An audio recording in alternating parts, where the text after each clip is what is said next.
Hello, Mari. Nakabili po ako ng tambakol. Tayo magpapaksiw. Meron tayong suka, may laurel, may bawang, mayroong ampalayang maliit at talong, mayroong asin. Ayan na po yung ating nabiling tambakol. Meron tayong luya dyan at paminta. Ayan po. Ayan ang kaldero. Hindi ko na po pinakita kung paano po hiniwa at baka tayo ay mapagalitan ni Uncle.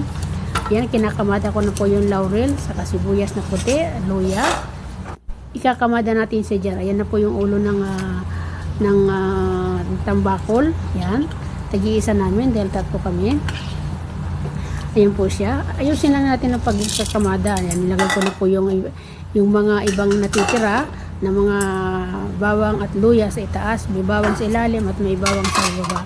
Nilagay ko na rin po yung asin at nilalagay na rin natin yung suka. Ayan, pagkatapos ay atin nang isasalang. Ayan po siya, sinalang na natin.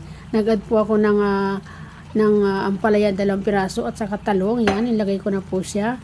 At magkukunaw po tayo ng gata. Yan po ay paksiw na nilagyan ko po siya ng gata. Yan po siya.